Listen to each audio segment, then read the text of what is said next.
Bom,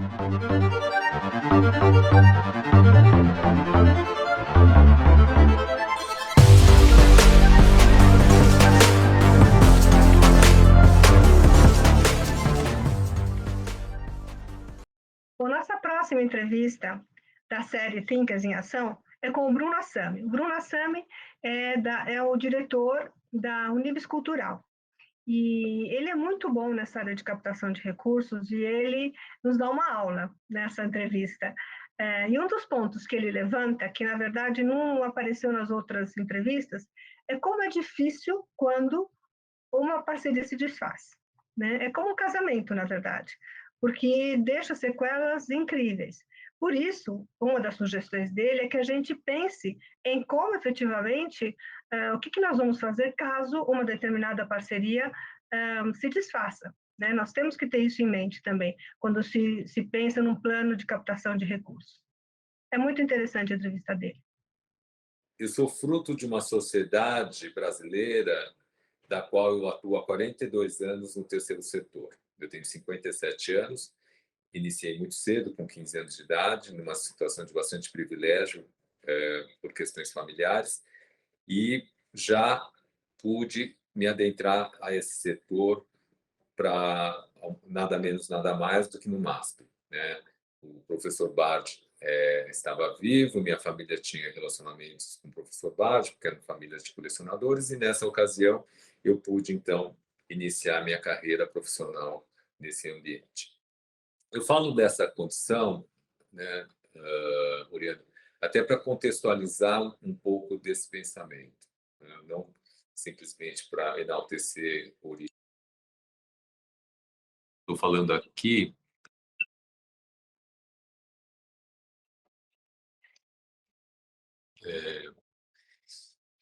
que por que eu retrato essa característica e essa questão em perspectiva histórica?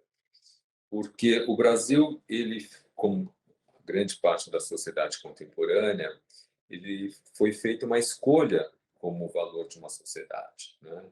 E a sociedade contemporânea escolheu, ao invés de ser uma sociedade do conhecimento, ser uma sociedade de consumo. E essa condicionante, né, leva a essa sociedade, portanto, em uma direção, né? E quando você pensa que essas áreas de conhecimento, não somente as áreas de arte e cultura, né, continuam numa agenda propositiva, né, de ser um agente de reflexão, um agente de difusão, um agente de fomento do pensamento, um agente de mudanças de paradigmas em cima de estruturas do pensamento, não importa se nós estamos falando de estruturas formais, como o universo acadêmico, ou organismos independentes, como instituto, associações, etc., né?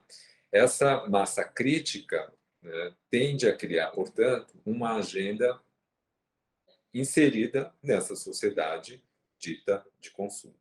Acho que aí já começa a nossa conversa. Então, o Bruno é parte dessa estrutura social, né?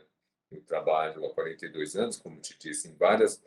A minha trajetória profissional é uma trajetória bastante exitosa, onde eu pude percorrer as mais diversas organizações, mais relevantes organizações, né, do Brasil, e sempre atuando no protagonismo do pensamento como grande, o protagonismo inovador como o grande protagonismo da agenda de trabalho. E quando eu falo a inovação, eu não falo somente a inovação conteudística, né, mas também a inovação dos modelos organizacionais. Porque numa sociedade em que o pensamento não é tão a prioridade, então você pode imaginar que muitas vezes nós estamos falando de estruturas organizacionais que tendem a ter uma série de desafios do ponto de vista da sustentabilidade e da sua representatividade em sociedade. Então, acho que esta, na verdade, é a grande força motriz para lideranças como eu, que trabalham num setor que tem essa agenda que não é a tal agenda de prioridade da sociedade contemporânea. Bom, mas eu acho que isso, para mim, foi inspirador. Ela não foi uma situação de dificuldade, foi, na verdade, uma situação de grandes oportunidades. porque foi a partir dessa realidade em que eu pude contribuir de uma forma inovadora para as organizações das quais eu tive o privilégio de participar no seu desenvolvimento, né? E aí estou falando de organizações bastante significativas, né? Temos aí o próprio MASP, o Tomiotaki, o Itaú Cultural, a Associação dos Designers do Brasil, enfim, várias organizações. Atualmente eu tenho 4 organizações das quais eu lidero, né? Eu trabalho como diretor executivo da Unibis Cultural, que é um centro cultural ligado à comunidade judaica. São já quase 8 anos desde a idealização do meu plano de, de conceituação que eu apresentei para a organização até esse período de implantação, com 2 anos de pandemia. Nós estamos numa organização bastante potente, são mais de 1 milhão de pessoas nas nossas redes sociais, mensalmente participando da nossa programação.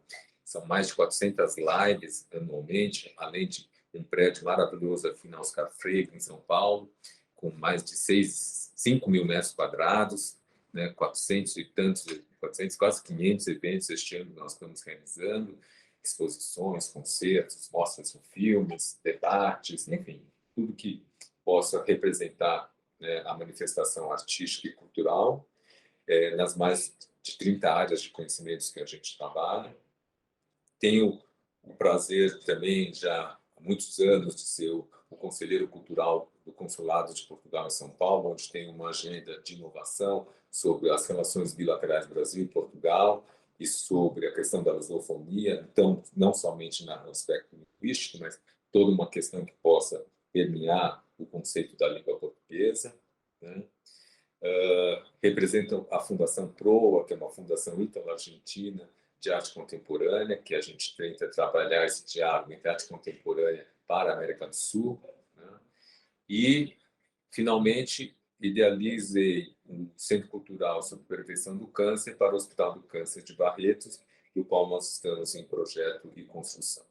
Então, tem aí uma agenda bastante, como você pode perceber, bastante diversificada, mas bastante inspiradora para uma agenda de desenvolvimento cultural brasileiro e mundial. Todo plano de voo é um plano de voo, né? Não existe um modelo único, né? Mas a matriz de uma de um planejamento de êxito, talvez, se eu arrisco a dizer, neste modelo de organizações independentes, das quais eu normalmente tenho sido convidado a liderar, deixa eu fazer um pequeno preâmbulo, né? Acho que fica mais fácil. Nós temos hoje, no sistema da arte, 3 modelos, a grosso modo, de instituições. Temos uma que está vinculada ao equipamento governamental, então são as organizações que têm diretamente uma ligação com o espectro de governo, seja federal, estadual, municipal. Tem organizações subsidiadas por iniciativas corporativas, né? E tem as tais ditas independentes, que são o terceiro setor, que estão atreladas às suas causas e seus propósitos, das quais não tem um, um alinhamento direto com nenhuma empresa ou com nenhuma linha governamental. Tanto uma quanto as demais outras têm, obviamente, um propósito similar, na medida em que estão para se desenvolver políticas públicas, de interesse públicos, pelo menos, dentro de uma sociedade, para o desenvolvimento dessa sociedade. Então, no meu caso, Bruno, os meus últimos anos têm sido dedicados a justamente colaborar com as organizações independentes, que têm esse enorme desafio, como você mesmo faz essa pergunta, sobre como modelar o seu propósito, sua causa, dentre a sua sustentabilidade, a sua viabilidade. E não só por isso, que participo atualmente, acho que talvez 8 organizações como consultor ou como conselheiro, exatamente porque é uma agenda de grande desafio, sem dúvida nenhuma, né?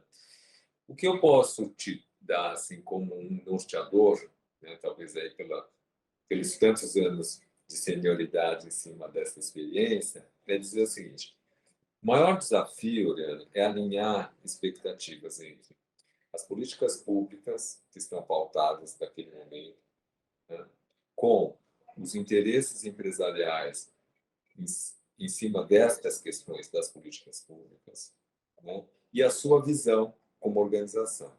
Porque é dentro da sua visão, é essa unicidade, essa originalidade, é que faz a empresa se associar ou não à sua empresa, à sua organização, né? Porque se você pensar, por exemplo, né, não resvalando nenhuma questão crítica a isso, mas se você pega, por exemplo, o sistema da arte, as diversas instituições museológicas, de uma certa forma, elas falam sobre a mesma perspectiva. Os conteúdos artísticos que elas estão influenciando é dentro de uma linha de pensamento bastante próxima uma à outra. Claro que cada uma delas tem uma particularidade, mas o pensamento, o arcabouço estético-poético que está por trás é muito próximo um do outro. Como é que uma instituição ou outra pode se referendar, né, e criar sua própria identidade sem uma clareza, né, na sua intencionalidade para que os eventuais apoiadores empresariais percebam aquela nuance, né, da sua organização frente às tantas demais. Então, essas questões, né, têm muito a ver com a liderança dessa organização. É essa pessoa que consegue, né, arregimentar esforços, não somente dos seus colaboradores diretos, mas também um convencimento ao board e aos investidores, etc., desta visão, né? Essa configuração da visão que me parece ser um grande desafio dentro de uma sociedade do qual, sempre gosto de ressaltar, não tem como prioridade a agenda do pensamento e, portanto, nós, lideranças dessas organizações, temos que enfatizar a relevância do pensamento construído, né, na sociedade contemporânea. Então, acho que essa é sempre a dica que eu sempre dou nas minhas inúmeras interlocuções dentro do setor. Reinventar o próprio país, né? Porque é um país que tem uma visão de curto prazo. Então, eu acho que nós somos frutos da própria cultura de um país, né? Nós não somos alijados do pensamento coletivo. Então, a sua pergunta é uma pergunta da qual eu estenderia para todo o propósito de um país, né? Por que nós não conseguimos trazer uma agenda coletiva de longo prazo? Acho que essa é uma grande agenda coletiva. Mas eu devolveria isso para as políticas públicas e para os governantes. Por que nós temos uma visão tão estreita, tão de curto prazo, em cima do desenvolvimento social do nosso país? Brincadeira à parte, eu acho o seguinte, Juliana. Não, brincadeira não, eu diria da seguinte forma: considerando esta realidade, essa penosa realidade da qual nós temos configurado esse setor, né, são duas linhas de ações que nos parecem ser importantes. A primeira, você, como liderança da sua própria organização, você tem, como eu disse já na pergunta anterior, né, o alinhamento que você tem que ter de expectativas e de estratégia frente à causa e propósito que você representa e o contexto dessa causa e propósito do qual você desenvolve a tua visão e teu planejamento, né? O que é importante? Que os seus parceiros, né, também tenham distinguido na sua relação, né, os parceiros que são de longo prazo e os parceiros que são por projetos, né? Não existe um diálogo obrigatório entre essas duas visões e seria um grande erro da liderança e do planejamento dessa organização achar que essas lideranças, esses financiamentos, eles se mesclam ou se unificam. São estratégias distintas, são culturas organizacionais privadas distintas, que têm, por ali, uma visão e um olhar sobre uma questão ou sobre a outra. O parceiro de prazo, né, ele está configurado para a estrutura da organização como aquele que consegue compartilhar a visão do negócio, né?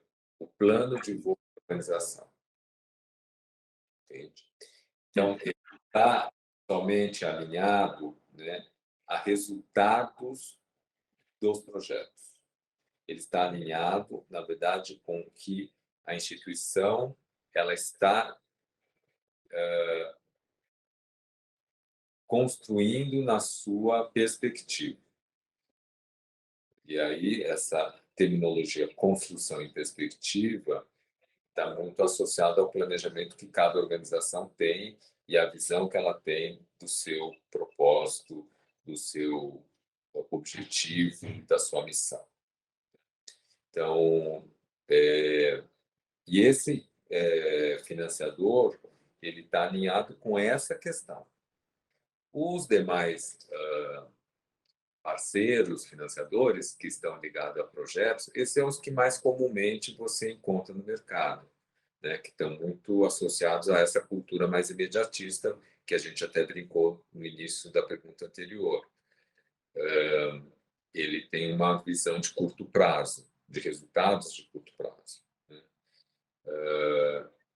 Você precisa ter estratégias de relacionamento, de construções de relacionamento, distintas na sua interlocução com a iniciativa privada. Agora, eu ressalto, né, Adriano, como eu disse no final da pergunta anterior, o que a organização, na sua estratégia, tende a também fazer, quando ela pensa nessa questão do longo prazo, é que o advocacy é parte da sua estratégia. Ou seja, ela tende a estar se estruturando num diálogo setorial para que essa questão setorial esteja sendo influente às políticas públicas e às mudanças de políticas públicas. Então, isso é muito importante, porque não existe uma natureza de uma organização dessa que não se pense a médio e longo prazo. Não existe. Senão, nós só estamos fazendo um calendário de eventos, não estamos aqui trazendo a contribuição efetiva do pensamento. Bom, como qualquer casamento, é um nível de commitment, é um nível de comprometimento entre as partes, né, que existe muita responsabilidade de ambas as partes. E mesmo que haja um desalinhamento que eventualmente possa ocorrer, né, a construção da saída tende a ser tão responsável quanto a construção da entrada. Entende? Eu acho que essa questão é uma questão que temos poucos cases, né, em que no Brasil nós pudemos perceber essa construção de uma forma tão amadurecida entre as partes, né? A gente faz rompantes de rompimentos, deixando, na verdade, a causa ou a questão defendida por aquela estrutura não somente à deriva, mas fundamentalmente num processo disruptivo bastante doloroso para o segmento e a causa em si. Porque nessa hora, quando você encabeça as questões das quais você está ali representando, né, você acaba se tornando uma força setorial pela questão em si. Então, quando você se fragiliza nessa representatividade, não é simplesmente a fragilização da sua causa que você está ali representando, mas da causa em si, percebe? Então, você veja aqui, pegando um exemplo, Oriane, nós temos aqui algumas áreas de conhecimento bastante potentes para nós, né? Como a longevidade, que a gente, né, já fez várias coisas juntos, temos a questão da sustentabilidade também como uma outra grande agenda, e aí, dentro da sustentabilidade, não somente o ESG, que está mais recentemente pautado na sociedade, mas tantas outras narrativas ligadas às questões ambientais, às questões sociais, às questões educacionais, às questões empresariais, às questões legais, etc., né, que o setor tem se transformado nos últimos anos. Se simplesmente eu rompo essa dinâmica, né, são mais de 1.500 organizações que estão aqui mobilizadas que perdem esse espaço, né, de fomento e de interlocução entre eles. Você percebe isso? A responsabilidade que uma organização toma para si quando ela vai numa direção e essa direção começa a tomar corpo e você começa a ter um núcleo de pensamento, um núcleo de investidores, um núcleo de interlocução intersetorial, transversalmente, para o primeiro e para o segundo, e mesmo para o próprio terceiro setor. Quer dizer, é muito potente, mas ela é muito frágil também na sua forma de potência, né? Então, isso que eu sempre comento com os meus financiadores, né? Eu posso até sair do jogo, eu como instituição posso até falar, olha, não posso mais participar desta agenda. Ok, né? Mas para a instituição tomar essa decisão, ela precisa construir a sua saída, porque ela está num momento e que o tema em si tomou uma relevância em, em proporções que estão muito além dela mesma, né? Então, deixou de ser uma agenda particular para uma agenda coletiva. Eu acho que o Brasil, do ponto de vista de investimento privado, na pessoa física, ainda nós estamos muito aquém de qualquer dados comparativos com outros países, né? Acho que a gente ainda tem poucos exemplos de relevância. Não que não existam doadores pessoas físicas, evidentemente que existem, né? Mas assim, o desenvolvimento do financiador pessoa física, então as instituições ainda são bastante tímidas ou são bastante, como eu diria, bastante sem inovação a sua promoção desse tipo de doador, né? Como o próprio doador ainda não encontrou muito um caminho da sua identidade social à causa e ao propósito do qual ele pode se associar. E, nesse sentido, podemos até fazer uma certa análise conjuntural, né? Como os aspectos de interesse público não são agendas tão potentes na grande maioria da sociedade brasileira, né? A gente percebeu em vários momentos, né, nos últimos anos essa questão, né, como a agenda privada, ela é uma agenda que, infelizmente, ela ficou somente associada a privilégios, né, não ficou associada ao privado, no privativo, enfim, em fato, né? As pessoas acabam tendo pouca participação de participar do seu papel no interesse coletivo, né? E acho que essa é uma questão que é desafiadora, sem dúvida nenhuma, como sociedade, um pouco lá, voltando à pergunta anterior, né? Por que o nosso país ele não se estrutura a pensar a longo prazo? Talvez a segunda pergunta seria: e por que a gente não consegue fazer com que as pessoas entendam o teu papel social de relevância, né? Como você, como doador, você pode doar para uma situação emergencial, como uma cesta básica, né? Como você pode ser um doador, né, de estruturações de um plano de voo para o Fome Zero. Então, você vê, nós estamos falando de uma perspectiva da necessidade de subsistência de uma população miserável de alta vulnerabilidade, como nós estamos falando da mesma coisa numa perspectiva imediata. Então, você percebe? E isso pode ser um doador distinto para um quanto para outro. Um pode estar falando para essas quase 400 mil pessoas que estão na rua, em uma situação imediatista, e o outro pode estar falando sobre como nós podemos mudar esses cordões de proteção social à vulnerabilidade de extrema pobreza. Bom, primeiro eu acho que nós temos que configurar o seguinte: qualquer organização, né, ela é formada por um capital social. Ou seja, essa rede que está associada a essa organização e, portanto, a esta causa, né, ela precisa ter um comprometimento em cima desta visão da qual está sendo. Essa é, na verdade, este é o grande arregimentação de recursos. Uma organização, ela não está em si, mas ela está para o mundo, né, o seu objetivo.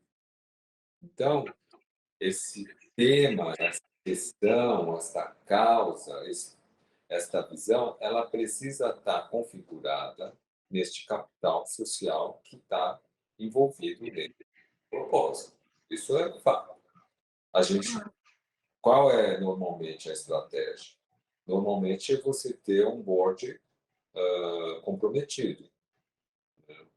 Isso é uma estratégia que historicamente se fez em muitas organizações, mundialmente falando. A liderança ativa tem um papel estrutural para isso, sem dúvida nenhuma, né? O tema, a relevância também, né? Mas também a gente percebe que muitas causas, né, muitas vezes, entre modismos e oportunidades, acabam também se perdendo no tempo, né? Não que a causa em si tenha perdido relevância, mas aquele capital humano social envolvido naquele momento, naquela questão, naquela relevância, perde o mundo o interesse em cima daquela questão, ou sofistica o aprofundamento daquela questão. Então, eu acho que assim, as organizações elas têm um compromisso, não somente nessa regimentação de esforços desse capital humano, mas também de trazer o entendimento e as expectativas desse capital humano social envolvido para um alinhamento permanente, porque senão acaba realmente, né, desconfigurando e rompendo a visão comum. É casamento, né, Adriana? É É um aquela coisa. casamento. É uma construção é a construção no cotidiano, né? Muitas vezes, né, o teu parceiro começa a olhar para uma outra direção e você não percebe, vocês acham que vocês estão olhando para a mesma direção. E quando você vê, né, tem um gap enorme entre as duas partes, né? Tá? Então, eu acho que sim, eu acho que essa a maior dica, né? Então, identificar um capital social de relevância para dentro desta causa, e esta causa está sendo construída com uma visão comum neste capital social.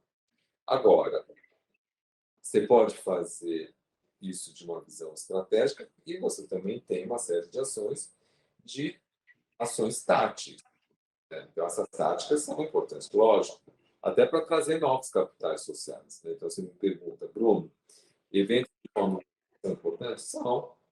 Talvez nem pelo resultado em si, sabe?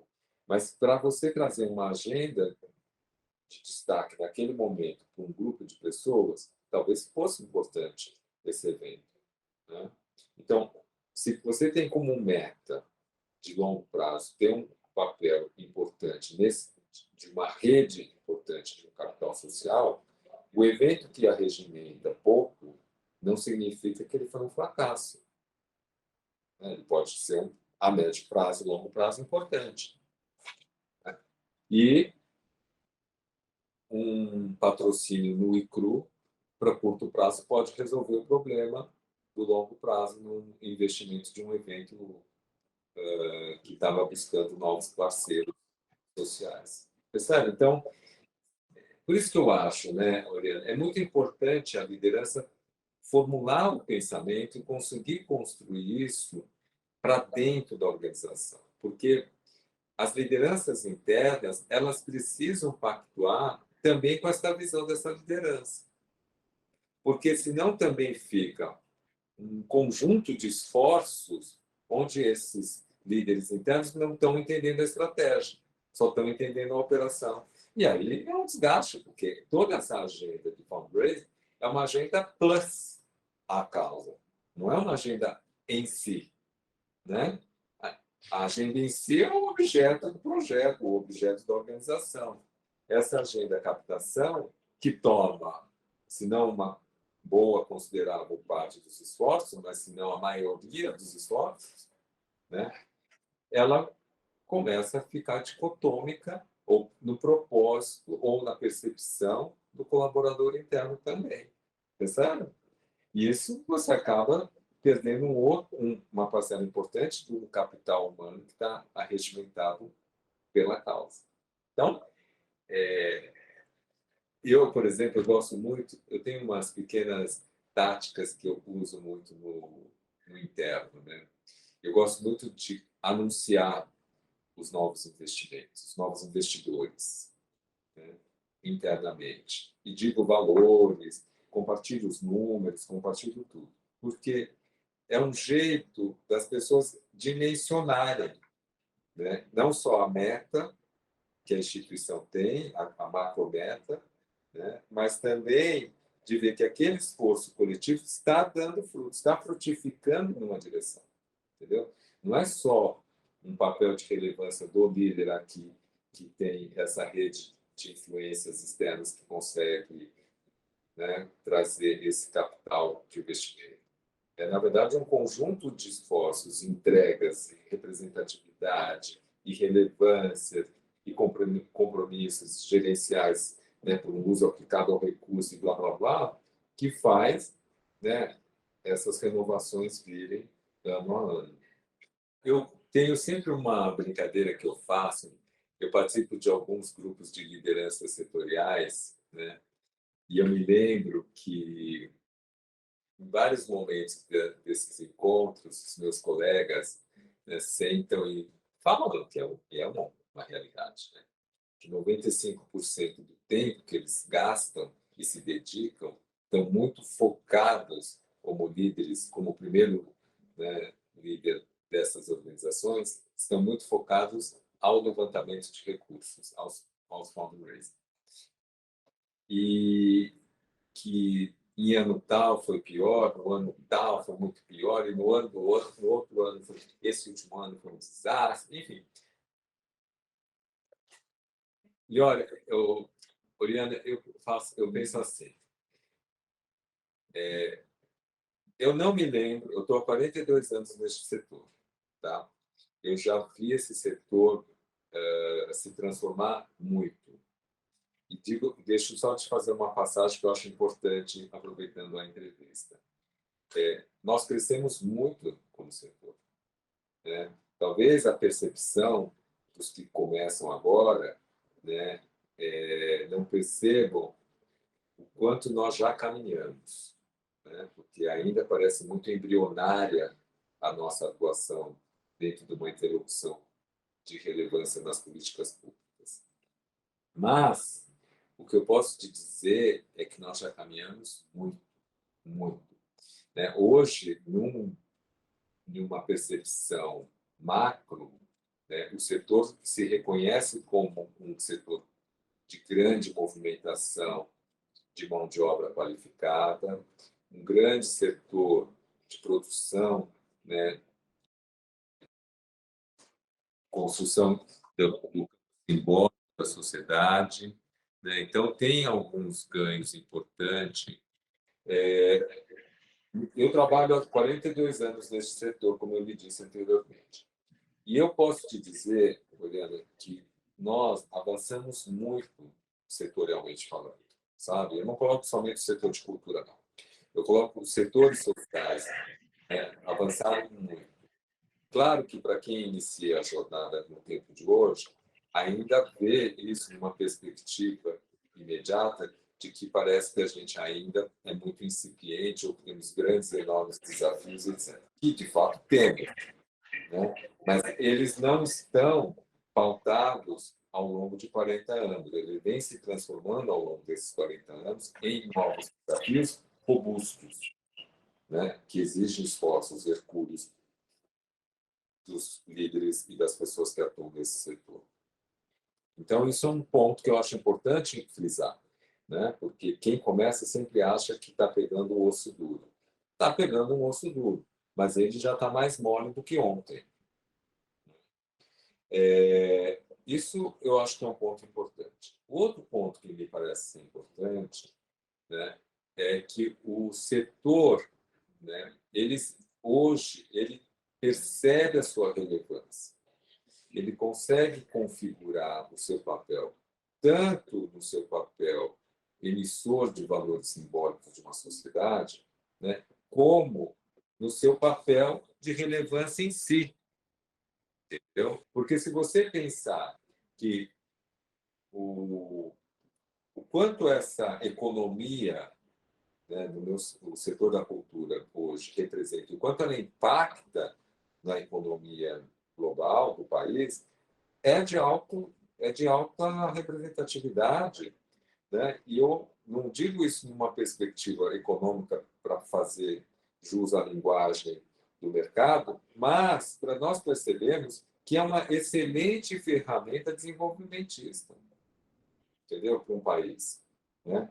Ele gera empregos, ele gera economia, ele produz conhecimento, ele produz a identidade de um país, ele produz uma relação, né, de intersetoriedade, intergeracionalidade, quer dizer, há uma série de ganhos que um país pode promover a partir do desenvolvimento segmentado desse segmento. Então, acho que esses dois pontos são avanços importantes. Então, eu estava comentando com você que nesses encontros com os meus colegas, líderes de outras organizações, né, e eles são sempre fóruns onde as pessoas acabam, não digo reclamando, mas, enfim, há uma certa... É uma certa reflexão de quanto de tempo se gasta por esforços em cima de necessidades sobre como viabilizar a organização e muito menos sobre a relevância da instituição e da causa daquela instituição em si, né? Então, as grandes pautas não ficam em cima dos objetivos da instituição, mas de como viabilizar os seus objetivos. E aí eu sou muito bem-humorado, né? Eu sempre comento isso. Eu falei, mas gente, qual foi a época em que isso foi diferente? E se foi, por que que vocês não me convidaram para essa festa? É um pouco mais ou menos. Quer dizer, já está intrínseca a nossa dialética, né? Se você está nesse setor, eu acho que esses soft skills que você precisa se desenvolver estão implícitos ao seu trabalho.